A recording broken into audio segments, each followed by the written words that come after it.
और अभी जो दुश्मन है ना, तो पहला दुश्मन ईसाई है। पहला दुश्मन कौन है? ईसाइयत। दूसरा मुसलमान। हर हिंदू के घर में हथियार पहुंचे, इसके लिए शस्त्र पूजन। हिटलर नाम सुना? हिटलर का, जर्मनी का शासक हिटलर, वो कहता था कि दुनिया में सर्वश्रेष्ठ जाति यदि कोई है तो वो है हिंदू। हमारे नए भारत में अभी तक कुछ तथाकथित लोग अपना दुश्मन मुसलमानों को मानते हैं, लेकिन अब इनकी लिस्ट अपग्रेड हो गई है, क्योंकि इनकी लिस्ट में अब ईसाइयों का नाम भी शामिल जो हो गया है। अब इन कुछ कथित धर्म के ठेकेदारों की दुश्मनी का दायरा बढ़ गया है और वो इसे खुले मंच से बोल रहे हैं, लेकिन इन पर कार्रवाई के नाम पर क्या होगा वो तो आप खुद देख लीजिएगा, कुछ वक्त में ही पता चल जाएगा। आपको बता दें, सोशल मीडिया पर एक वीडियो वायरल हो रहा है। इस वीडियो में ऐसी ही घटिया मानसिकता का प्रदर्शन किया जा रहा है, लेकिन हद तो तब हो गई जब ये उस हिटलर को महान बताने लगे, उसका गुणगान करने लगे जिस हिटलर से पूरी दुनिया डरती है, खौफ खाती है, और सबसे ज्यादा अगर निर्दयी कोई शासक रहा है तो वो हिटलर रहा है। अब सोचने वाली बात है कि आज हमारे नए भारत में उस हिटलर को जस्टिफाई किया जा रहा है जिसकी पूरी दुनिया खिलाफत करती है। पूरी दुनिया का अगर कोई सबसे क्रूर और निर्दयी शासक था तो वो था एडोल्फ हिटलर, लेकिन कुछ नफरती चिंटू लोग अपने स्वार्थ के लिए हिटलर से लेकर सावरकर जिसने अंग्रेजों से माफी मांगी उसको सही बता रहे हैं। वैसे आपकी जानकारी के लिए यह भी बता दें कि हिटलर की वजह से ही द्वितीय विश्व युद्ध हुआ और हिटलर ने ही मीडिया रिपोर्ट्स में जो आंकड़ा बताया गया है उनके मुताबिक 60 लाख लोगों को मौत की नींद सुला दिया था। उस हिटलर को हमारे देश में महान आज बताया जा रहा है। सोचिए कौन सी राह पर हम चल चुके हैं, आज की गलत को सही साबित करने पर उतारू हो गए हैं। पहले आप वीडियो देखिए, सुनिए और समझिए, फिर सोशल मीडिया पर इस पूरे वीडियो को लेकर क्या कहा जा रहा है, कैसे इसे वायरल किया जा रहा है, वो सब एक एक करके हम आपको बताएंगे। देखिए वीडियो। और अभी जो दुश्मन है ना, तो पहला दुश्मन ईसाई है। पहला दुश्मन कौन है? ईसाइयत।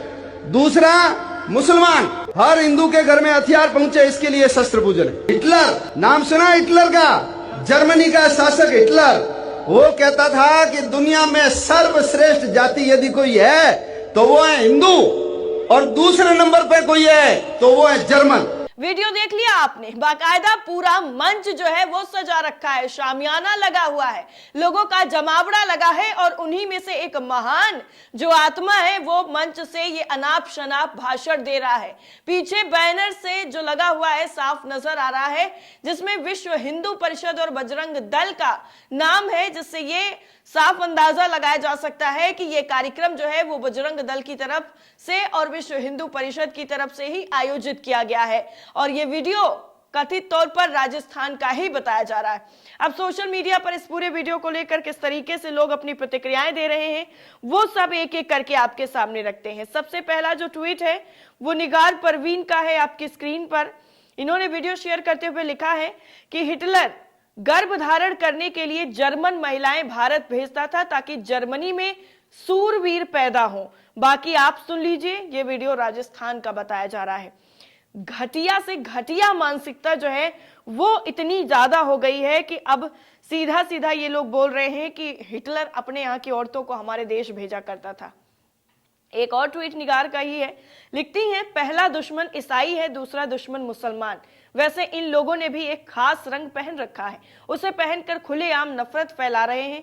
ना किसी गृह कलेश मंत्री की भावनाएं आहत हो रही हैं, गाने में ड्रेस पहन लेने पर भावनाएं आहत हो जा रही हैं, लेकिन नफरत परोसने में नहीं। ये कैसी भावनाएं हैं जो अपने अकॉर्डिंग आहत होती हैं? जहां पर आपका फायदा नजर आता है वहां पर आप एक रंग को लेकर एकदम युद्ध छेड़ देते हैं, वहां पर आपकी सारी भावनाएं आहत हो जाती हैं। मंत्री संतरी सब निकल कर आ जाते हैं सामने और अपना अपना ज्ञान देने लग जाते हैं, लेकिन यहाँ पर खुले मंच से जब एक भगवा कपड़े पहन करके इस तरीके से नफरत की बयानबाजी की जा रही है तब किसी की भावनाएं आहत नहीं हो रही हैं। अब इसमें कोई मंत्री कोई कुछ भी निकलकर सामने नहीं आएगा जो इनकी भाषा को लगाम लगा सके। आरबी सिंह है, ट्वीट करते हैं कि इस देश का भगवान ही मालिक है, अब जिस रास्ते पर अब ये चल पड़ा है। अमित कुमार बंसल हैं, लिखते हैं क्या आप बता सकते हैं ये कौन से महावीर हैं? कम से कम राष्ट्रपति पद से इनको नवाजा जाना चाहिए, पदक से नवाजा जाना चाहिए, माफ करिएगा। लिखते हैं कि इतना महान काम इन्होंने किया है। आपका रशीद है ट्विटर यूजर, लिखते हैं कि ignorant of history are making nonsense claims. This idiot must know that it was Pathans of the West like Mahmud, Abdali, etc. then Mughal subjects all India. Here's the claim of this idiot. यानी इतिहास ने इतने ज्यादा बेतुके दावे कभी पेश नहीं किए हैं जितने आज ये किए जा रहे हैं। इस मूर्ख को पता होना चाहिए कि ये पश्चिम के पठान थे, जैसे महमूद, अब्दाली, फिर मुगल पूरे भारत के अधीन थे। और इस मूर्ख का दावा है कि भारत में जो है हिटलर महान था। ये पूरी तरीके से हास्यास्पद है। विकास डेवलपमेंट करके हैं ट्विटर अकाउंट, इससे लिखा गया है कि राजस्थान हो या कोई और जगह, आजकल ऐसे समाज कंटकों की बाढ़ आई हुई है, क्योंकि ये देश के सौहार्द के दुश्मन जान चुके हैं कि यहाँ की कानून प्रणाली और न्यायपालिका एक दहलीज की दरबारी हो चुकी है। क्योंकि इन लोगों को पता हो गया है कि इनके खिलाफ एक्शन कुछ नहीं लिया जाएगा। चाहे यति नरसिम्हानंद से लेकर के आप उन सभी महान आत्माओं को याद कर सकते हैं जिन्होंने अभी कुछ वक्त पहले ही धर्म संसद के नाम पर जहर उगला था। अब यहाँ पर कोई निकलकर सामने नहीं आएगा। कुकू करके हैं ट्विटर यूजर, लिखते हैं कि ये व्हाट्सएप यूनिवर्सिटी का ज्ञान बोल रहा है। नेता हमेशा पढ़े लिखे होने चाहिए, उनकी डिग्रीज फेक नहीं असली होनी चाहिए, तभी वो देश का विकास कर सकते हैं और तभी वो तथ्यों पर बात कर सकते हैं। ऐसे हिटलर के नाम पर मनगढ़ंत कहानियां नहीं बनाएंगे। एवर रेडी एवरीथिंग इन्होंने लिखा है कि ऐसे देशद्रोही और गद्दार चड्ढी वालों के लिए कोई कानून नहीं है क्या? इन लोगों को जेल की सलाखों के पीछे नहीं डाला जाएगा क्या? इन लोगों को खुलेआम छोड़ दिया गया है तो ये लोग ऐसे ही नफरत फैलाएंगे। ESM है, लिखते हैं आजकल के भक्त समझते हैं कि दुनिया का अच्छा लड़ाका इजरायली होता है। अब समझ आ गया है भक्त लोग इजरायली भेजा करें या जाया करें। भक्त लोग आजकल पता नहीं क्या क्या खाते और क्या क्या सोचते हैं, पता नहीं कौन सी जड़ी बूटी आजकल इनके दिमाग में चढ़ी हुई है। रक्षा है, पत्रकार है, ये लिखती हैं कि ये लोग सीधे भारत के संविधान को चुनौती देते हैं। दुनिया जिस हिटलर को गाली देती है उसकी तारीफ की जा रही है, उससे जोड़कर फर्जी कहानियां सुनाई जा रही हैं। धर्म संकट में तो नहीं, लेकिन देश का संविधान जरूर संकट में है अगर इन जैसे लोगों पर लगाम नहीं लगाई गई। पुनीत कुमार सिंह है, लिखते हैं बजरंग दल वाले अब हिटलर को भी जस्टिफाई करने लगे, उसके नाम पर कहानियां गढ़ने लगे। बस यही देखना बाकी रह गया था नए भारत में। जिस तरीके से इन लोगों का मनोबल बढ़ रहा है उससे एक खतरे की आशंका जरूर जाहिर हो रही है।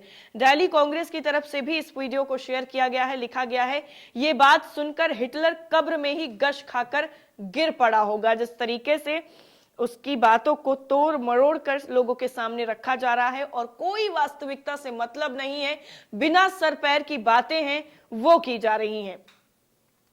फ्राइड रिच पीटर हैं, लिखते हैं कि at an event organised by affiliates of the Nazi inspired RSS paramilitary, a Hindu nationalist demagogue calls Christians and Muslim enemies, says Hindus should keep weapons to use against them। ये सीधा सीधा बजरंग दल और RSS को blame कर रहे हैं और कह रहे हैं कि इनकी तरफ से कार्यक्रम आयोजित किया जाता है और उसमें मुसलमानों को और ईसाइयों को दुश्मन बताया जाता है और कहा जाता है कि इन लोगों से लड़ने के लिए हमें अपने पास हथियार रखने होंगे। खुलेआम कह रहे हैं, इन लोगों की मानसिकता क्या जाहिर कर रही है।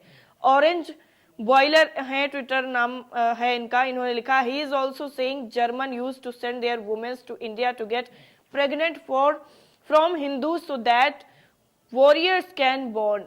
ये भी कह रहे हैं कि जर्मन की औरतों को यहाँ भेजा जाता था ताकि वो शूरवीर पैदा कर सके। अनवर खान पठान है, लिखते हैं व्हाट्सएप यूनिवर्सिटी के होनहार छात्र, इनको तो उपाधि से नवाजना चाहिए।